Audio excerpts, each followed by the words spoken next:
జర్నలిస్టులు యాక్చువల్గా మీ మీద చాలా హోప్స్ పెట్టుకున్నారు అని నేను అనుకుంటున్నాను. ఎందుకంటే గతంలో కూడా గత 8-10 ఏళ్ళుగా మీరు యాక్చువల్గా జర్నలిస్టుల వెల్ఫేర్ కోసం, వాళ్ళ సంక్షేమం కోసం మీరు చాలా కృషి చేశారు, వర్క్ చేశారు. చాలా సందర్భాల్లో ముఖ్యమంత్రిని కూడా కలిశారు, ఎన్నో సందర్భాలు గతంలోని ముఖ్యమంత్రిని కూడా. సో ఇప్పుడున్న పరిస్థితులు ఏంటి? ఇప్పుడు జర్నలిస్టులు ఏ రకంగా మీకు సపోర్టివ్గా ఉన్నారు? ఎన్ని జర్నలిస్ట్ సంఘాలు కావచ్చు, లేకపోతే వ్యక్తిగతంగా జర్నలిస్టులు కావచ్చు, వార్తాపత్రికలు కావచ్చు, టెలివిజన్ ఛానల్స్ కావచ్చు. ఫస్ట్ నేను జర్నలిస్ట్గా లాబింగ్ చేసి టికెట్ తెచ్చుకోలేదు. ఫైన్, బట్ మీ అంటే మీ ఫ్రెటర్నిటీ కాబట్టి జర్నలిస్ట్ సంఘాలని డెలిగేషన్ తీసుకుపోయి నేను టికెట్ తెచ్చుకోలేదు. సో అందరు నాకు ఫోన్ చేసి అందరు నాకు సపోర్ట్ చేస్తున్నారు. మా వాళ్ళు వస్తా అంటే నేను వద్దంటున్నాను, వద్దులే నువ్వు ఇప్పుడే ఎందుకు వద్దు చూద్దామని చెప్పి. సో అందరూ సపోర్టివ్గా ఉన్నారు. మాలనాస కూడా మనం వచ్చిపోయిండు, చాలామంది పెద్ద మనుషులు వచ్చిపోతున్నారు. ఇంకా పేర్లు చెప్పలేం కానీ చాలామంది వచ్చి కలిసిపోతున్నారు, సంఘం చెప్తున్నారు, వాళ్ళకి పరిచయం వాళ్ళు వచ్చి పరిచయం చేయించిపోతున్నారు. ఇంకా ఇక్కడున్న జర్నలిస్టు చాలామంది చేరికలను నాకు ఫీడ్బ్యాక్ ఇవ్వడం జరుగుతుంది.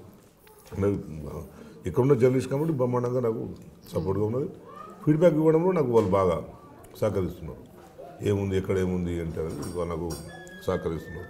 సో ఇప్పుడు ఉన్న జర్నలిస్టుల పరిస్థితి 100% గతంలో కంటే మెరుగైన విధంగా ఉంది. గతంలో జర్నలిస్టుల పరిస్థితి ఏముండేది, అసలు వైద్యం 1 లక్ష రూపాయలు ఉండేది. ఇప్పుడు అన్లిమిటెడ్ వైద్యం అందిస్తున్నారు, స్టార్ హాస్పిటల్లో వైద్యం అందిస్తున్నారు. ఇంతకుముందు ఎప్పుడు ఉండేది కాదు. కేసీఆర్ వచ్చిన తర్వాత మేము మాట్లాడి కార్డు అన్లిమిటెడ్ పెట్టాలి, ప్రతి రోగానికి కూడా చికిత్స ఉండాలని చెప్పిన తర్వాత ప్రతి దానికి ఇప్పుడు వాళ్ళు ట్రీట్మెంట్ తీసుకుంటారు. దాదాపు కొన్ని వందల జర్నలిస్ట్ కుటుంబాలు ఆ ట్రీట్మెంట్ తీసుకుంటున్నాయి. ప్లస్ కొన్ని వందల ఒక 10 సంఖ్యలో మందికి మేము 10 లక్షల డబ్బులు కూడా ఇప్పించినాం. చివరికి ఒకప్పుడు దేనికి హైదరాబాద్ జర్నలిస్ట్ వస్తే ఎవరు పట్టించుకుంటారు కాదు, కానీ మాకు వస్తే ఫోన్ చేస్తారు, మేము పలానా హాస్పిటల్లో ఉన్నామని ఫోన్ చేస్తారు. పలానా ఇబ్బంది అంటే ఇంటర్ మా వాళ్ళు పోతారు, పోయి అటెండ్ అయ్యి ట్రీట్మెంట్ జరగబోతే దగ్గర ఉండి అన్ని ట్రీట్మెంట్ చేయించి వస్తారు. చివరికి హార్ట్ ట్రాన్స్ప్లాంటేషన్ సర్జరీ కూడా చేయించినాం జర్నలిస్ట్. ఇంకో జర్నలిస్ట్కి ఆర్టిఫిషియల్ హార్ట్ కోసం 14 లక్షలు కూడా ఇప్పించింది. ఇంకో ఆయనకు 22 లక్షలు పెట్టి లివర్ ట్రాన్స్ప్లాంటేషన్ సర్జరీ కోసం ప్రయత్నం చేసినాం. డబ్బులు వచ్చింది కానీ ఆయన బాడీ కోఆపరేట్ చేయలేదు. అట్లా జర్నలిస్టులకు ఏ కష్టం వచ్చినా కూడా అన్ని రకాలుగా ప్రభుత్వం ఆదుకుంటుంది. ఇక విమర్శలు చేసేవాళ్ళు విమర్శలు చేస్తుంటారు. ఒకటి విమర్శలు చేస్తే ఆన్ టేబుల్ కూర్చొని మాట్లాడదామంటే నేను రెడీ.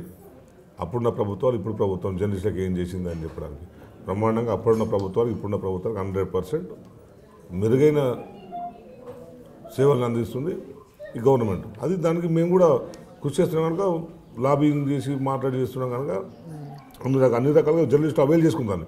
వచ్చిన సమస్య ఏంటంటే కేసీఆర్ గారు పైరవికారుల జర్నలిస్టులను ఎంటర్టైన్ చేయట్లేరు. వచ్చే సమస్యలు అంతా అక్కడ ఉంది. అంతే మేము కూడా పైరవి చేసుకోవాలి. ఇప్పటిదాకా కేసీఆర్ కానీ, కేటీఆర్ కానీ, హరీష్ కానీ, కవిత కానీ ఎప్పుడు మేము వెళ్ళినా జర్నలిస్ట్ సమస్య గురించి పోయినాం కానీ పలానా ఇష్యూ ఉందని పోలే. అదే మా వెనకాల వేరే నాయకులు వచ్చారు, ఫైల్ పట్టుకొని వస్తాం. మా వెనకాల మేము తీసుకొని వచ్చిన తర్వాత సార్ మాకు ఈ పని ఉంది సార్, మాకు ఈ పేపర్ పని ఉంది సార్. కానీ మాకు పేపర్ల పని లేవు, మా సొంత ఛానళ్ళ పని లేదు, ఏ పని కూడా మేము ఇప్పటి వరకు అడగలేదు. అంత సిన్సియర్గా మేము పని చేసుకున్నాం. నేను అంత సిన్సియర్గా ఉన్నాను కనుకనే నాకు అవకాశం వచ్చిందని అనుకుంటాను. అయితే మీరు ఉద్యోగం చేసిన సంస్థలు, మీ ఉద్యోగం చేసిన సంస్థలు TV9 అవ్వచ్చు, TV5 అవ్వచ్చు, టీ న్యూస్ అవ్వచ్చు, V6 ఏదైనా సరే, వాట్ ఎవర్ ఛానల్. ఇప్పుడు TV1లో మీరు CEOగా, ఇప్పుడు ఎమ్మెల్యేగా పోటీ చేస్తున్నారు కాబట్టి ఐ థింక్ మీరు రిజైన్ చేసి ఉండొచ్చు నేను అనుకోవటం. బట్ స్టిల్ ఈ ఛానల్స్ యాజమాన్యాలు అక్కడి నుంచి ఎలా ఉంది మీకు సపోర్ట్? సపోర్ట్ ఎట్లుందో నాకైతే తెలియదు కానీ కలిసి వచ్చినాను, కట్టేసి కలిసి మీ సపోర్ట్ కావాలని చెప్పినాను. ఓకే అన్నారు. అంటే ఇప్పుడు ఛానల్ వస్తుందా లేదని నేను చూడట్లేదు, ఏ ఛానల్ ఏమి ఇస్తుంది అనేది.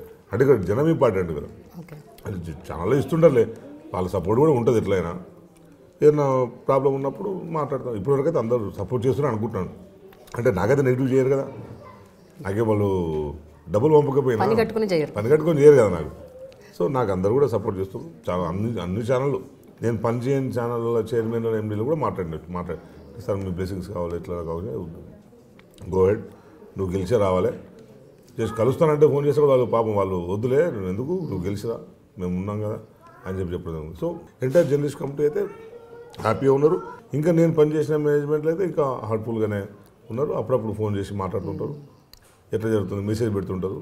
నా ఫోటోలు వీడియోలు చూసినప్పుడు మేము అనుకున్న ఎక్స్పెక్టేషన్ కంటే ఎక్కువ చేస్తున్నాం, బాగున్నది, గోహెడ్ అని చెప్పి చేస్తున్నారు. ఇంకా ఎంగేజ్మెంట్గా ఉన్నది. మీరు చూస్తున్నారు ఐ డ్రీమ్ న్యూస్ని. మీరు చూస్తున్నది ఐ డ్రీమ్ న్యూస్. అంటే కళలని నిజం చేస్తూ ప్రజలకి నిజాలని కళల ద్వారా తీసుకొచ్చే ఐ డ్రీమ్కి మై బెస్ట్ విషెస్. మీరు చూస్తున్నది ఐ డ్రీమ్ న్యూస్. మీరు చూస్తున్నారు I dream channel. For more videos please subscribe I dream. మరిన్ని వీడియోల కోసం ఐ డ్రీమ్ని సబ్స్క్రైబ్ చేయండి. Please subscribe I dream. And I'm very much satisfied with the way interview went on. Kindly subscribe to I Dream. For more videos, subscribe to iDream. And loads of fun entertainment and content. Do watch I Dream.